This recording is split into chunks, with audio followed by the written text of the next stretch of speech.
Electrocast.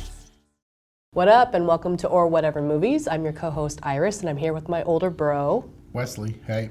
And today, we are here to talk about Golden Globe Best Picture, Musical or Comedy winner, Once Upon a Time in Hollywood.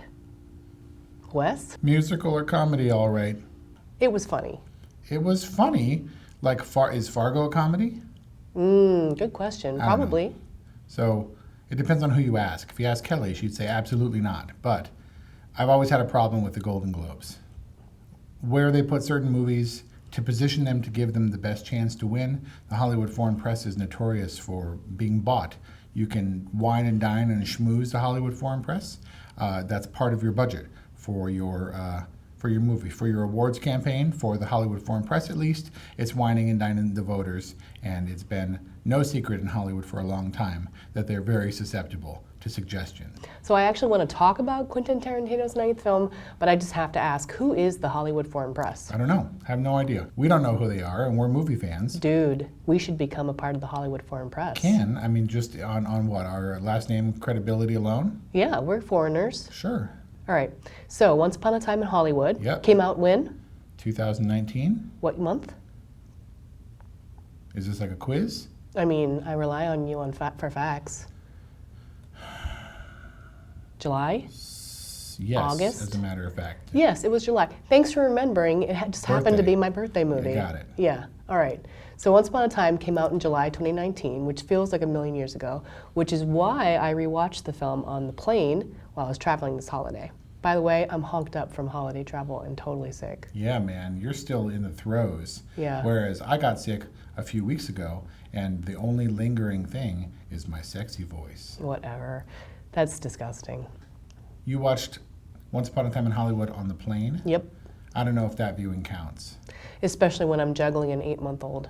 Yeah. Yeah, it doesn't really. But it did help me refresh a little bit because it's been some time, almost half a year, and I liked it less. Liked it less. That's because the movie relies a little bit on your knowledge of what is coming, the inevitable conclusion that we all know happened historically, and the suspense of figuring out how Tarantino is going to tie that into this narrative with characters that we are positioned to really like and to admire. And we know how it goes down, and how is he going to handle that? I think a lot of it is diffused. I remember coming out of the first screening wondering, how would that be upon second viewing?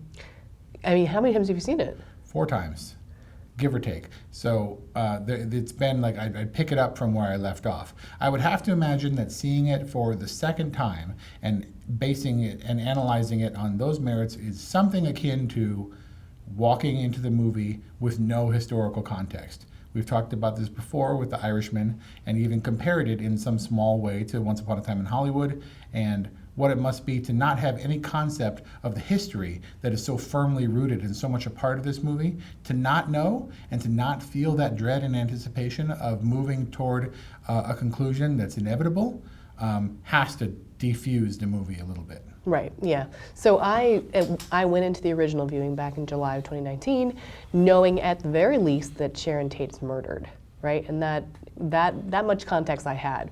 But Brian, I think I had mentioned, did not have that context, and full-on thought that Margot Robbie was in the theater, delusional, thinking that she was watching someone who wasn't herself on the screen and getting all giddy about it.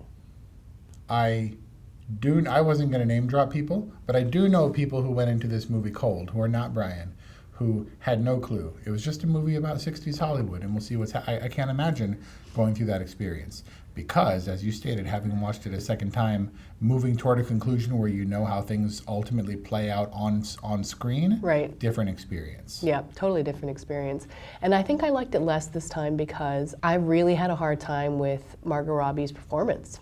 Really? Yeah, and I have to say, I think it came down to the directing, to Quentin Tarantino directing her to be this really like dancey, flighty, smiley, happy-go-lucky character. Like all she does is like and like smile and like look all googly-eyed when she sees herself on posters, and she sits and like the scene where she's watching herself in the theater and like people are laughing around her and enjoying performances is like interminable.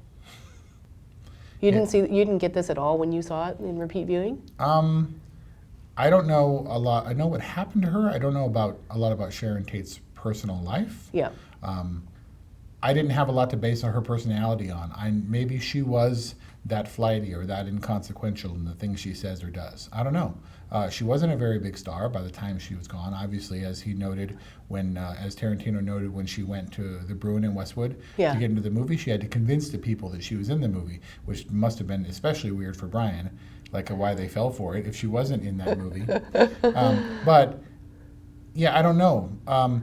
It was obviously set up so that she was meant to be endearing, and we were supposed to love her for her innocence and sweetness, and this Hollywood machine is churning around her where Steve McQueen is lurking in the background, wishing he had a chance, and her goals and her desires are just so simplified and transparent that she is just a lovable thing, that not really consequential.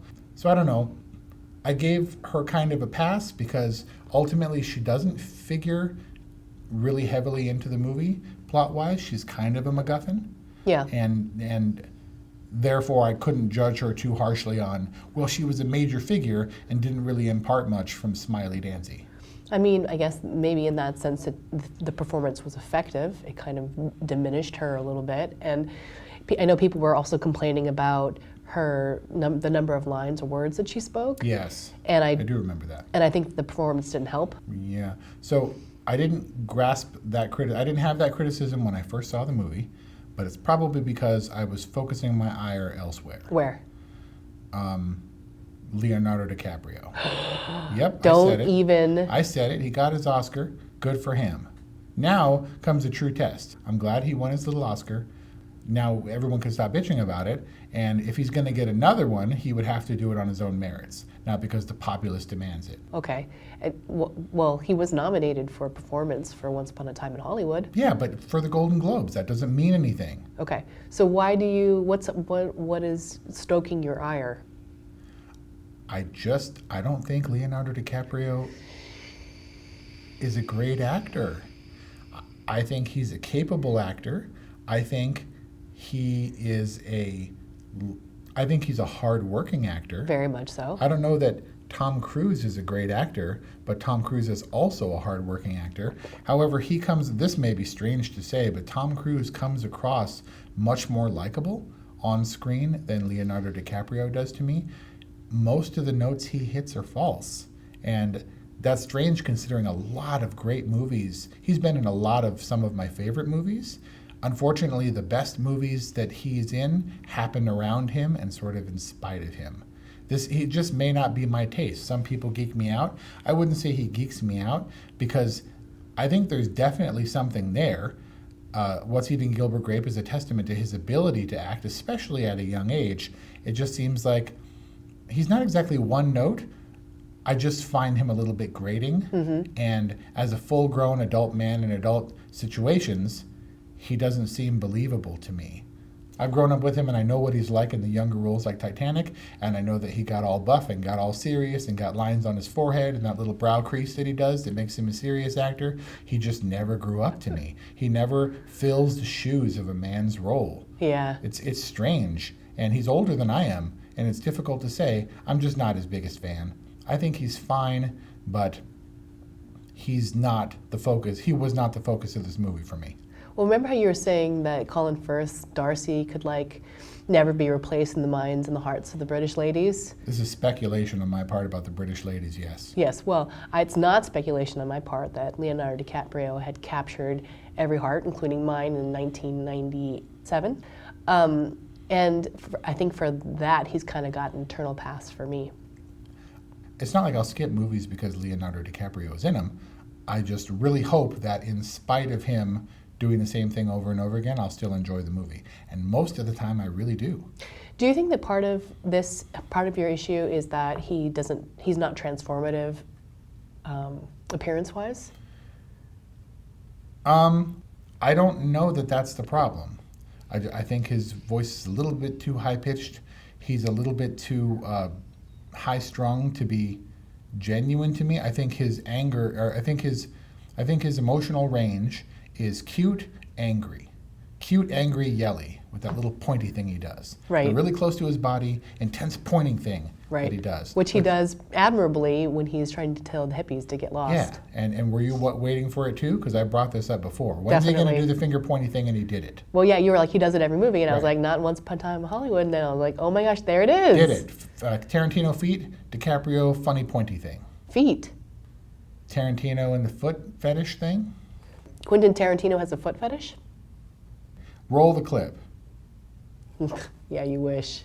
All right. We have, yes. Maybe after we get maybe like 1,000 more Patreon patrons. One of the stories was someone was in a high-profile screening, like the premiere, something like that, and then the feet showed up when Brad Pitt's character picks up Margaret Qualley on the way to the Spawn Ranch, and someone in the crowd, a lady, yelled out, "There's the feet," and everybody cracked up. If you haven't seen it by now, it's not going to get any more obvious, but yes, Tarantino has a foot thing. Whoa. No judgment, it's just a lot of feet. This is like a publicly known documented thing? Okay. All Well, right. no, I don't know that he's clinically diagnosed with foot fetishism, but it's pretty apparent. Okay. Well, see, like the finger thing, if you go back and watch any of his movies, you'll never be able to unsee it now. I'm sure there'll be some night where I just pop on Inglourious Bastards and see it all over the place. Or Wait, the foot, there's totally a foot in Inglourious Bastards. Or YouTube Quentin Tarantino feet, and you'll get the montage in one fell swoop. All right, so we talked about Leonardo DiCaprio, but we haven't talked about Brad Pitt, who won an award, a Golden Globe, for his performance in Once Upon a Time in Hollywood. Yes, and even when it wasn't in vogue, I really liked Brad Pitt. I liked him in this performance immediately, and that was sustained throughout. I thought he did a great job. I thought he deserved this bullshit nonsense award because I think he's really good. He also isn't extremely diverse, or his range isn't profound, but he is likable all the time in a weird way that Tom Cruise is for me. He's very good at what he does, and I think he was kind of playing Brad Pitt in this movie. If Brad Pitt were around in '69, an adult in 1969 era Hollywood, I'm pretty sure this is who he would be. Well, I have to agree that Brad Pitt was playing Brad Pitt on acid. Because if Brad Pitt took acid, he would be exactly like he was in Once Upon a Time in Hollywood. Yeah, one of his breakthrough role, I guess, True Romance, has him on drugs too, and it's pretty spot on. Wait, True Romance? Yeah, he made the best stoner ever. Cool, that's Quentin Tarantino. Written by, yeah. Tony Scott directed. Is that the one where he's like on the couch? Mm-hmm. Yeah. So that was his... Sending me, man. Fucking kill you, man. That guy. Was True Romance before or after Thelma and Louise? After. After. Mm-hmm. Because he kind of played a drunky stoner dude in Thelma and Louise too. He was just kind of cute and maybe aloof, like kids are, probably on drugs. Okay. In real life and in the role. All right. So you think he deserved the award? Yes, I do. That was pretty good. Pretty good, right? Yeah. It comes with the sexy voice from being sick. I mean, I thought he was good. I thought that he brought his Brad Pittness to it. I thought that so Once Upon a Time in Hollywood is one of those movies that it's kind of a slog, and even though there are fun moments in these little scenes that seem inconsequential and meaningless, they all pay off at the end. Yes. And they pay off largely because of Brad Pitt and his dog, Brandy, yes. when the hippies descend on Rick Dalton's house. So really, the movie could not have come together the way it did without Brad Pitt and his performance, I think. Essential, satisfying. Right. The joy I got in the second viewing was wondering how those really long setup scenes would pay off, where we can see his agility when he hops onto the roof. Right. Where we understand now why we sat through the scene in his trailer where he's feeding Brandy and telling her not to move, and if he moves, she moves. How well trained she was. Right. Right. All that stuff served to set up very important stuff later, but at the time, it felt maybe a little sloggy, a little drawn out.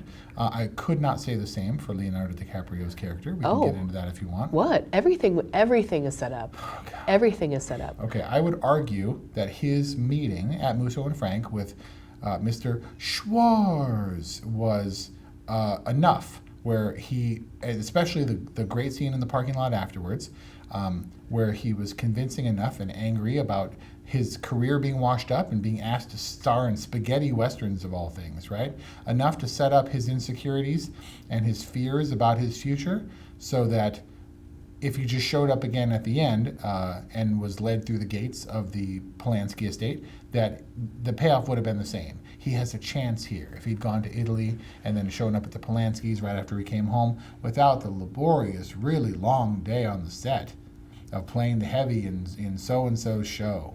Even the second time I watched it, I went in saying, this is a really long movie. I've already seen it, so I'm not going to shy away from drinking a soda, and I know exactly when I'm going to the bathroom. And that's when that stupid kid starts talking with her book. Oh, yeah. I was like, I'm not watching the book scene again. I think, in retrospect, the only reason we had to suffer through that day is because Cliff needed an excuse for a whole day with the Cadillac on his own to take the girl back to the Spawn Ranch, to get in touch with and be associated with the Manson family, so that would all pay off later. I remember you and your white face and your hair, you know? Right. Just to get That's interesting. Dalton out of the way. That's interesting. There were some plot acrobatics maybe that were happening at the script level so that Brad Pitt's character could get away, because on the set there are a lot of repeat beats. So you think that his ultimate redemption was getting invited to the Polanski estate, or for torching the hippie in the pool? No, his redemption was being in a situation where he just happened to, unbeknownst to Sharon Tate and her friends, save them from the fate that they were destined to undergo. Yep. And as a result, was invited into the state. The gates opened, the doors of opportunity opened for him. I mean, I think either way, they're both pretty redeeming moments for him, and he didn't necessarily need to be redeemed on the set for having had that, performance where he's holding the girl hostage and all that kind of stuff. I think that's a good point, that we basically, Brad Pitt needed to get away for a day. Yeah, and maybe they could have found another way to do that. Maybe they found themselves in a corner after the fact when it came to the cutting room. My understanding is that Tarantino spends a lot of time over the editor's shoulder and being really involved in post. He had the miraculous Sally Menke for years and years and years. Unfortunately, she passed away. Starting with Django, he started with a new editor, and he seems to have a regular in the way that Scorsese has a regular. And maybe he was a little bit more insistent this time around, or they found themselves in a conundrum where they couldn't chop out. But like The Irishman, I don't think it's hard to argue that Once Upon a Time in Hollywood was very long. Certainly too long, and I'm guessing that if you trimmed a solid half an hour of it, mostly Leonardo DiCaprio content, it would have been a better movie for it. How they could have done that, and if that were possible, I don't know, but it's what I would have preferred. He definitely takes his time and goes through great pains to set up very little things. Tarantino's really, really good at what he does. I'm a Quentin Tarantino fan. Maybe he needs to be reined in a little bit, and maybe he knows it. He's a little bit verbose, and I'm sure that there are a lot of things that he wishes could have made it to the screen. Even Hateful Eight, he released a 4-part extended cut. It was like 4 hours long. Granted, there were credits on the end of each episode, of 4 episodes. Very, very long. And you maybe need an editor to rein you in. There was a moment where Cliff was on the roof, relatively inconsequential scene, where we flashed back to why he wasn't working that day, because Right. he had a problem with Randy and Randy's wife on the set. In the middle of that fight, which I love with Bruce Lee, he flashback, they did it a flashback within the flashback of him possibly murdering his wife. Oh, that's right. And so when we came back through 2 levels of Inception, back to him being on the roof, to have him go, all right, fair enough. It's a lot, right? A little And indulgent. I'm willing to let Quentin Tarantino be indulgent, but at some point you got to rein it in and maybe keep it around the 2-hour mark. Yeah, I mean, when you get to be a director of his status, it's really hard for a producer. I really think that this is a producer's job. I think this is what happened when P.T. Anderson went off the rails, that he maybe didn't have the strongest producers to kind of rein him in and to tell him no. I mean, I think it's important. It's an important part of the creative process to have collaborators who can tell you, it's a little bit too much. I went to a screening of The Master where the producers, you were there for that Q&A, they literally said, we let P.T. Anderson do whatever he wants to do. Right, which is a problem. Our job is to enable him. Absolutely a problem. However, he had Quentin Tarantino had David Heyman in his corner this time around. Didn't have Reginald Hudlin, didn't have Stacey Sher, who were the producers of a few of his other movies. Heyman and some other people, which was interesting. So I don't know if Heyman's a Tarantino fan and let him run amok, or whatever the case may be. But I watched it several times for its qualities, and also to be able to point out the things that I had frustrations with, pin them down, because it is kind of a dense and windy movie. Right.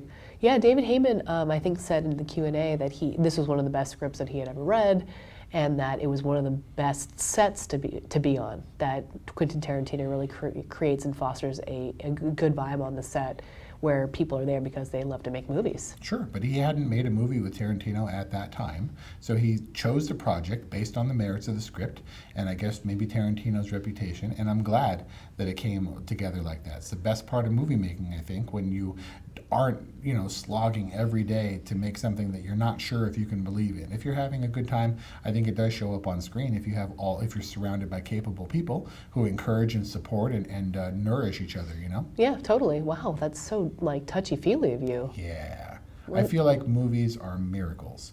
I think that if they are done correctly, it's a miracle. There are thousands of people literally involved in a major production. The idea that all of those things can come together and dovetail in a way that makes me feel emotional is miraculous. And I think that when it falls short, I can point to the things that's wrong with that movie. It wasn't well written, it wasn't well acted, etc. But when I find a movie that I truly love, it's impossible for me to imagine being any other way. It's still an assembly of the work and the commitment of thousands of people, all of whom make this magical thing. It blows my mind. Well, Wes, I'm really touched. Yeah. On that note, are you going to give a rating to Once Upon a Time? Once Upon a Time was all right. Now, it was on the high end of all right. It was really all right, but it was too long. There are many, many good things to like about this movie, many, many scenes that I was excited to see again, happy to see again. Didn't labor so much with the Sharon Tate stuff, but also wasn't thrilled with those scenes, watching them again. But it has what The Irishman didn't. It has scenes that I would love to watch again. We're in Tarantino's world, and it's fun to be there. In the way that I hoped that it would be fun to be back in Scorsese's world, which he's so good at doing, and it just wasn't.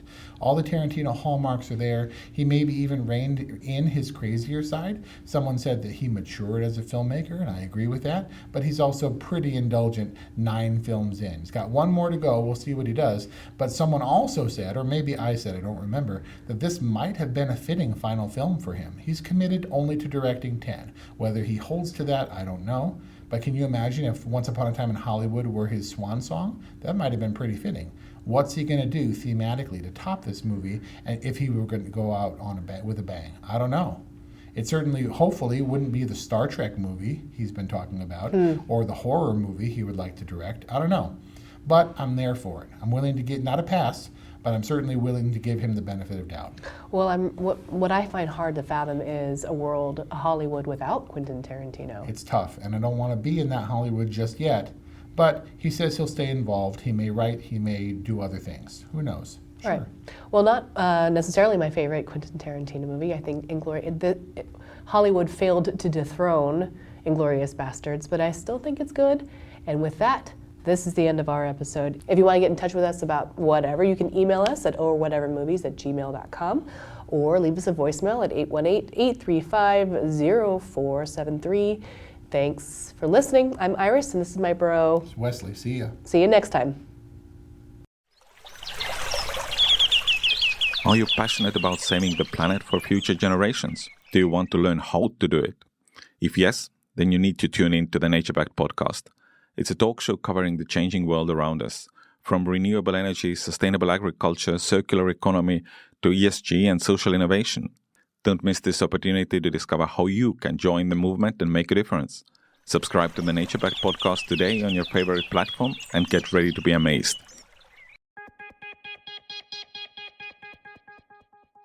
Step inside the marketing mirror to uncover marketing secrets, discover gems, tactics, lessons, and campaigns you can use, next gen or fundamentals.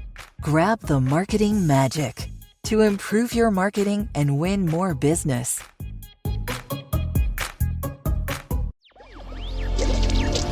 Electricast.